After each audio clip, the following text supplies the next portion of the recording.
உங்கள்ல யாரெல்லாம் நாய்கள், பூனைகள் இந்த மாதிரி விலங்குகள் கிட்ட ரொம்ப ஒட்டி பழகக்கூடியவங்க?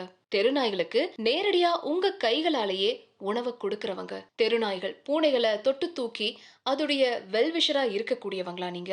தயவு செஞ்சு முன்கூட்டியே ராபீஸ் நோய் தடுப்பு சிகிச்சைய பெற்றுக்கோங்க. அது ரொம்ப நல்லது. என்ன காரணம் அப்படின்னு கேட்டீங்கன்னா, நாய் உள்ளிட்ட விலங்குகள நம்ம தூக்கும்போது அது எப்ப நம்மள கடிக்கும், எப்போ பெராண்டி வைக்கும் அப்படிங்கிறத நம்மளால பிரெடிக்ட் பண்ணவே முடியாது. ரீசென்ட்டா உத்தரப்பிரதேசத்த சேர்ந்த இளம் கபடி வீரர் நாய்க்குட்டிய சாக்கடையிலிருந்து மீட்கும் போது நாய் கடிச்சும் அத கவனிக்காம விட்டதால ராபிஸ் இறந்து போயிருக்கிறாரு.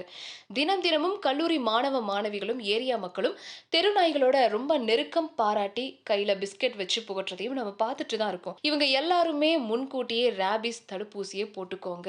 கவர்மெண்ட் ஹாஸ்பிட்டல்ல நாய் கடிச்சதுக்கு அப்புறமா ராபிஸ் நோய் தடுப்பு சிகிச்சை இலவசமாவே கிடைக்குதுங்க. இருந்தாலும் விலங்கு நல மருத்துவர்கள் அங்கீகரிக்கப்பட்ட விலங்கு நல ஆர்வலர்களுக்கு முன்கூட்டியே ராபிஸ் தடுப்பூசிகளை அவங்க பெற விரும்பினா அரசு மருத்துவமனைகளையும் அதை போட்டுக்கலாம், அல்லது தனியார்ல இந்த தடுப்பூசியை போட்டுக்கலாம். அது 400 ரூபாய்க்கு சேல் பண்ணிட்டு இருக்காங்க. சரி, ஒருவேளை இந்த நாய் பூனை எல்லாம் கடிச்சாதான் நம்ம தடுப்பூசி போடணும் அப்படின்னு கிடையாது. அது பிராண்டி வச்சா கூட நீங்க தடுப்பூசி போட்டுக்கிறது ரொம்ப முக்கியம். சோ ராபிஸ் கண்டறியப்பட்டுட்டா கிட்டத்தட்ட 100% மரணம் உறுதி. ஏன்னா இந்த ராபிஸ் வைரஸ் இருக்குல்ல, நாய்கிட்ட இருந்து மனிதர்களுக்கு பரவறதுக்கு லேசான சின்ன கடியே போதுமானது. கடிச்ச இடத்த முதல்ல ஒரு போட்டோ எடுத்து வச்சுக்கோங்க. இது டாக்டர் கிட்ட காட்டுறதுக்கு ரொம்ப ஹெல்ப்பா இருக்கும்.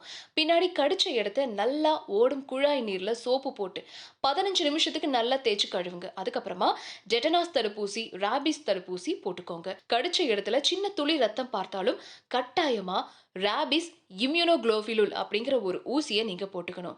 ராபிஸ் தடுப்பூசியால தவிர்க்கக்கூடிய ஒரு நோய் தான். இருந்தாலும் எச்சரிக்கையோட விழிப்புணர்வோட இருங்க.